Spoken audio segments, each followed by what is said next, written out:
Hey guys, it's Hunter. Welcome back to another video. So today I've got the pleasure of trying out a guitar from technically one of the oldest American guitar brands. This is a Harmony Jupiter, and Harmony was founded in 1892, 130 years ago. You realize how old that is? That's only 10 years after Thomas Edison built the first commercial electrical power plant. At the time, it only lit up 1 square mile of Manhattan, so we're literally talking pre-power grid. The Harmony brand is old, is what I'm saying, and this Jupiter is their single cut. Of course, I had to try it. Just like the sponsor of today's video, Raid Shadow Legends. I will use this money for diapers. Good lord, Frida Sophia goes through a lot of them. So Raid Shadow Legends, I know, you've probably heard of them before. And it may be a big YouTube meme, but it's actually a decently fun free mobile game as well. Reminds me of old school Final Fantasy type turn-based gameplay, but with better graphics. And I like how there's so much to do in the game. There's variety in the champions, the items, the skills, the weapons, the in-game events. There's clans, dungeon boss battles, PvP arenas. It started out with a lot of content, and now it's celebrating its 3-year anniversary. They've only continued to add more. They're constantly adding new bosses, new champions. There's a late game 120 level challenge in the Doom Tower. They've even added an entirely new faction, the Shadowkin. Getting a little specific, but the point is it's a constantly evolving RPG with special timed events. You're not gonna run out of things to do, and now's a great time to jump in. Even if you're already a player, log in for 7 days between now and July 20th, and you'll get the new legendary champion, Deliana, for free. And using the in-game code MyDeliana, you'll get 50 XP brews to get her to level 50 and a ton of silver. And if you're a new player, if you use the link in the description or scan the QR code, you'll get an additional 3 champions, Misericord, Tiger Soul, and Romero, as well as 10 Magic, Force, and Spirit XP brews each. So thanks to Raid Shadow Legends for sponsoring today's video. As I said, if you're into that classic Final Fantasy type gameplay, it's pretty fun. Plus, using the link supports the channel by letting them know that I sent you. And while you're doing that, this Harmony Jupiter with gold foil pickups in a metal context. Let's take a closer look.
Okay, so in the intro, I said that Harmony is technically one of the oldest American guitar brands. That word choice is very deliberate. So Harmony was founded in 1892, and their history has had its fair share of rough patches.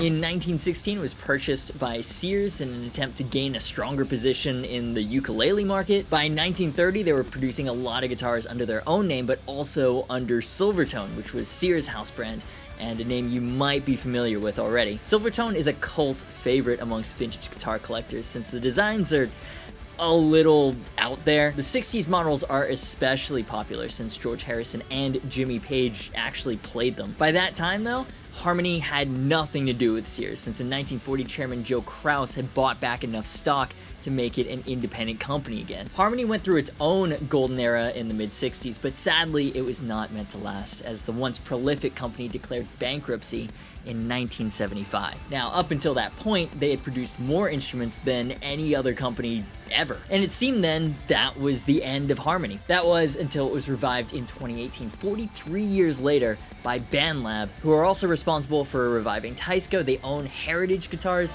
and Mono gig bags, which are both amazing. Basically, they seem to have a soft spot for breathing new life into historically significant guitar brands. So the Jupiter is 1/5 of Harmony's current relaunched Made in the USA Standard Series lineup. The rest is filled out by the semi-hollow Comet, the double-cut Rebel, kind of unfortunately shaped Juno, and the very classy offset Silhouette. They've also just released an H72 reissue, which is made in Korea, and therefore more affordable than the US-made Standard Series. Now, storied as Harmony's legacy is, it really wasn't on my radar until I started talking to BandLab about Herridge guitars. And while we were talking about doing a video on the H150 Standard, which is an incredible guitar, by the way, link to that video in the cards if you haven't seen it, they were like, hey, we have another American-made single cut. We don't know if it chugs, but it'd be kind of cool to find out. And I was like, I don't know, it's really old school. The body shape is kind of ugly. I really don't know about that one, but f it, let's try it. Oh yeah, 気づきましたか。陸殿も好き者にござるな。 And it turns out it's really good, kind of. It's fantastic, but certainly not perfect. And let me explain why. So for specs, gloss nitro thin mahogany body, satin nitro bolt-on C-shaped mahogany neck, ebony fingerboard with a 12-inch radius, 22 medium jumbo frets, 25-inch scale length. This one is in champagne because I thought it'd be the funniest to chug on the most Art Deco version they have.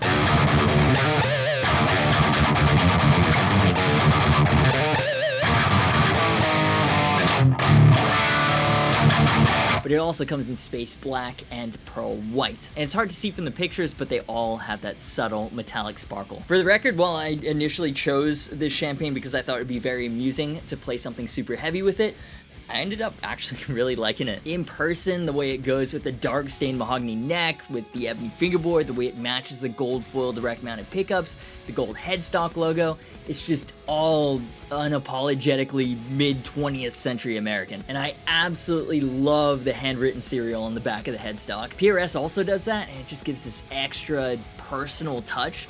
Like an actual human being actually wrote the serial number on this. Really, really like that. Bone nut and locking tuners keep this thing in tune, and thank God. I know locking tuners aren't a quote-unquote traditional spec, but they're so freaking useful and convenient. And it's frustrating sometimes when companies only use them on their modern metal models. It's like, why? Do classic rock or jazz guitarists not enjoy quick string changes or instantly locking strings in place too? That's only a metal thing? No, of course not. Anyway, so the fact that they're on this super old school style guitar is much appreciated. And then the specs are rounded out by a Telly style triple barrel saddle half ashtray bridge.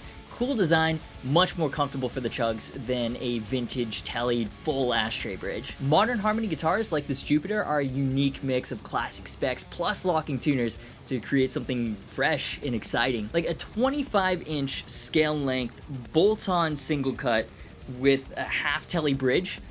Fucking awesome. And it's kind of crazy. The unique specs translate to a unique feel and a unique playing experience. The large mahogany body and mahogany neck, it kind of feels like playing a Les Paul Special, but not really. The 25-inch scale length, it kind of feels like playing PRS, but not really. The bolt-on neck and ashtray bridge, it kind of feels like playing a Telly, but not really. It really is like a combination of all these things, and I love it. That last part though, the bolt-on neck and ashtray bridge, this thing has a characteristic twanginess to it that's very Telly-like.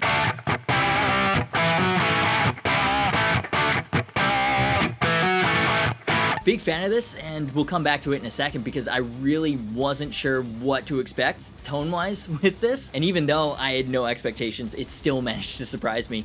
But first I want to talk a little bit more about playability. The C-shaped neck is very similar to the one on the Herridge H150 Standard actually, so quite thick, that classic rounded 50s inspired type neck shape, but with the nitro satin still feels very quick. Now all that's good. Here's where it gets a bit ugly though. The frets, they're fine, they're level. The fret edges though, they are not fine. They are very sharp. These fret ends are not flush with the fingerboard. This might have been solved with rounded fingerboard edges, but the fingerboard edges haven't been rounded very much, if at all. It kind of reminds me of like the import guitars we got late 2000s, early 2010s. I'm sure this will get a lot of playing time. It's already gotten a lot of playing time, so I'll wear them down. Or actually, I'll probably just take a file to them because it is solvable and I love the neck and vibe, so I'm keeping this guitar. It's just very jarring these days when a new guitar doesn't have rounded fingerboard edges because they are so comfortable, and it's something that's almost been standardized on higher end modern production guitars. And at this price, $1,300, it's reasonably affordable for an American made guitar, but those sharp edges stop it from being an immediate recommendation. It's just massively disappointing because overall, I mean, this feels like a high quality guitar. The nitro gloss on the body, the nitro satin on the neck both feel awesome, as does the ebony board. I just wish they would have spent a little more time with these rounded edges for extra comfort, especially with how old school the guitar looks. Even if you're not trying to protect from sharp edges, it would just make sense to make this guitar feel a little played in. But back to the good, another nod to the old school commitment is the custom gold foil humbuckers. Now, I had literally no idea what to expect from these, and in fairness, most people don't.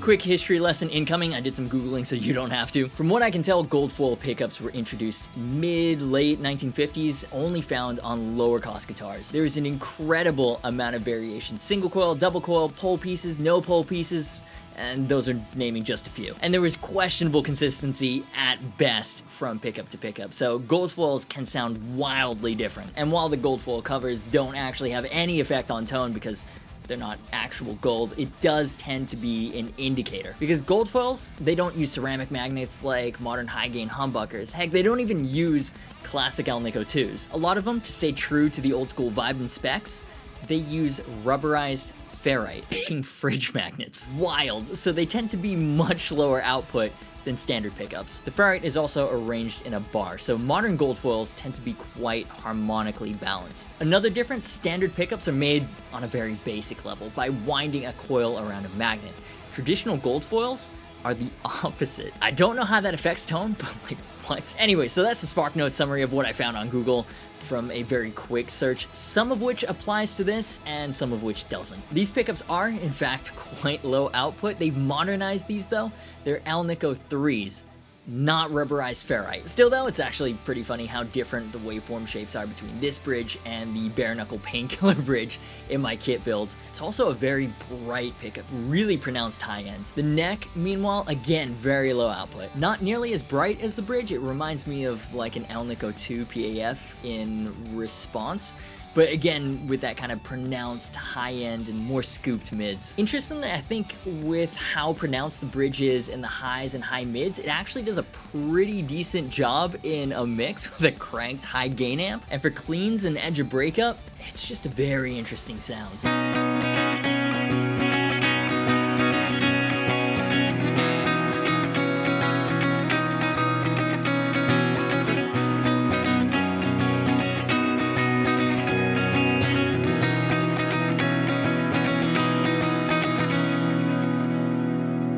I'm so glad I got to try this guitar, man. It's so different from anything else I've played. The internal electronics look quite well done. Large 500K pots, old school braided wiring, orange drop capacitor, telly style output jack, and a really satisfying pickup selector switch. The cupcake control knobs are also great. They're huge, they've got a ton of grip, very easy to adjust settings if your thing isn't keeping them on 10 all the time. What? I don't know who you're talking about. We move. It's pretty funny. I was looking at them like, man, those look like cupcake bottoms. And then it turns out that's actually what they're called on the Harmony website. Man, so I really like this guitar, like a lot. It's unlike anything else that I've played. I'm not even sure what else on the market is like this right now. It's kind of like a proto modern guitar when you think about it. Like rather than a low profile hipshot hardtail, it's got a low profile half ashtray.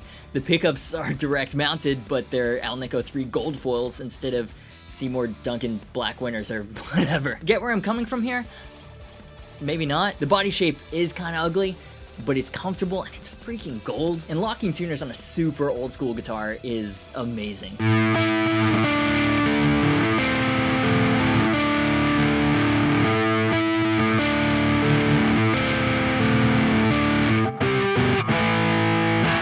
just these fret ends, man. They are really just not good. And I did get used to it. I was playing this for a couple hours, writing and recording. Then I switched over to Sean Long's signature Charvel to work on the video for that, which has really rolled edges. And it was like, oh yeah, playing guitar isn't supposed to fucking hurt. But look, despite that, this guitar is a keeper for me. It's too much fun. It's too unique to not put in the work to file these down. Though with the price tag of $1,300, it would have been nice if I didn't have to. So those are just my thoughts on the Harmony Jupiter, but I'd love to know what you're thinking in the comments down below. And if you're new here, you may as well subscribe at this point. You've made it all the way to the end of the video. Well done. Make sure to tick the bell for notifications, that way you don't miss any new uploads from me. Shout out to all my wonderful patrons for making this and all the other videos possible. They're awesome. Consider joining them if you want to support the channel. We're trying to make the move to crispy 4K, plus you'll get bonus extras. But in the meantime, that's all I've got for you today. Social media, Discord, and affiliate links are in the description. As always, thank you so much for watching. You've been awesome, and I'll see you for the next video.